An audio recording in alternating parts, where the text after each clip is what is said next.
Okay, we're in chapter 3, Margaret Peter Haddock's Among the Hidden, which is the first in a book of series about the Shadow Children. So, chapter 3. Let's talk a little bit about chapter 1 too, I guess. So, chapter 1 introduced Luke, Matthew, and Mark. Matthew and Mark they're all three brothers.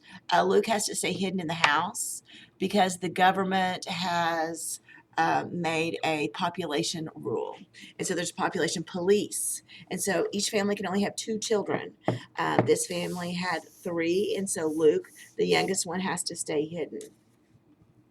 Chapter 3.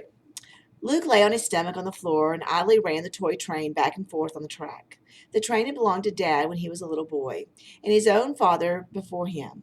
Luke could remember a time when his greatest longing had been for Mark to outgrow the train so Luke could have it all to himself. But it wasn't what he wanted to play with today.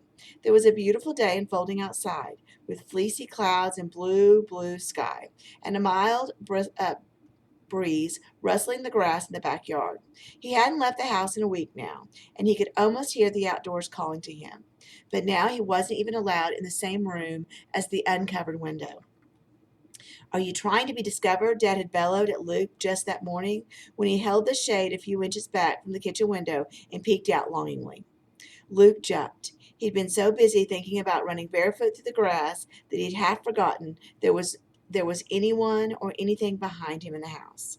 No one's out there, he said, glancing again to be sure. He'd been trying not to look beyond the ragged edge of the backyard to the bulldozed mess of branches, trunks, leaves, and mud that had once been his beloved woods. Yeah, Dad said. Did it ever occur to you that if there is, they might see you before you see them? He grabbed Luke by the arm and jerked him back a good 3 feet. Freed from Luke's grasp, the bottom of the shade banged against the windowsill. You can't look at all, Dad said. I mean it. From now on, just stay away from the windows. And don't go into a room unless we've got the shades or curtains pulled. But then I can't see anything, Luke protested. Better than to get turned in, Dad said. Dad sounded like he might feel sorry for Luke, but that only made things worse. Luke turned around and left scared he might cry in front of Dad. Now he gave the toy train a shove, and it careened off the track. It landed upside down, wheels spinning. Who cares? Luke murmured. There was a harsh knock on his door. Population police, open up. Luke didn't move. That's not funny, Mark, he shouted. Mark opened the door and bounded up the stairs that led to Luke's room proper. Luke's room was also the attic, a fact he had never minded. Mother long ago had shoved all the trunks and boxes as far as she could go under the eaves, leaving prime space for Luke's brass bed and circular rug and books and toys. Luke had even heard Matthew and Mark grumble about Luke having the biggest room, but they had windows. Scared you this time, didn't I? Mark said. No, Luke said. Nothing would force him to admit that his heart had jumped. Mark had been playing the population police joke for years, always out of their parents' earshot. Usually Luke just ignored Mark, but now with Dad acting so skittish, what would Luke have done if it really had been the population police? What would they do to him? Matt and me, we've never told anyone about you, Mark said, suddenly serious, which was strange for him. And Mother and Dad don't say anything. You're good at hiding, so you're safe, I know, Luke murmured. Mark kicked the toy train Luke had crashed. Still playing with baby toys, he asked, as if to make up for the slipping and being nice. Luke shrugged. Normally he wouldn't have wanted Mark to know he played with trains anymore. But today everything else was so bad that didn't matter. Did you come up here just to bug me? Luke asked. Mark put on an offended look. Thought you might want to play checkers, he said. Luke squinted. Mother told you, right? He asked. No, you're lying, Luke said, not caring how nasty he sounded. Well, if you're going to be that way, just leave me alone, okay? Okay.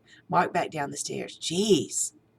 Alone again, Luke felt a little sorry he'd been so mean. Maybe Mark had told the truth. Luke should apologize, but he didn't really feel like it. Luke got up and started pacing his room. The squeak of the third board in the front of the stairs annoyed him. He hated having to duck under the rafters on the far side of his bed. Even his favorite model cars lined up on the shelves in the corner bothered him today. Why should he have model cars? He never even sat in a real one. He never would. He'd never get to do anything or go anywhere. He might as well just rot up here in the attic. He thought about that before on the rare occasions when Mother, Dad, Matthew, and Mark all went somewhere and left him behind. What if something happened to them and they never came back? Would someone find him years from now, abandoned and dead? He read a story in one of the old books in the attic about a bunch of kids finding a deserted pirate ship and then a skeleton in one of the rooms. He'd be like that skeleton, and now that he wasn't allowed in rooms with uncovered windows, he'd be a skeleton in the dark.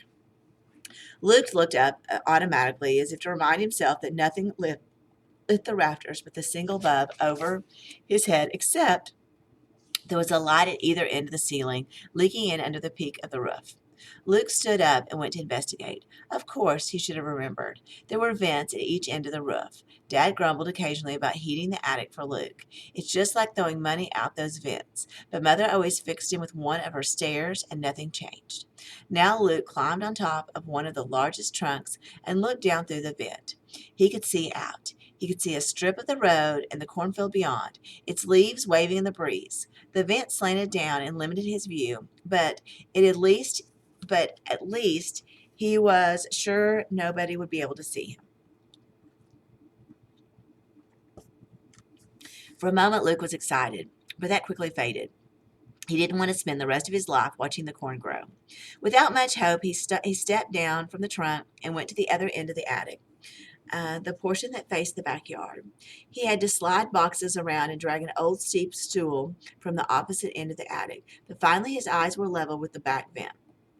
The view was not of the backyard. It was too close, but of the former woods. He never realized it before, but the land there sloped away from his family house, so he had a clear view of acres and acres that once had been covered with trees.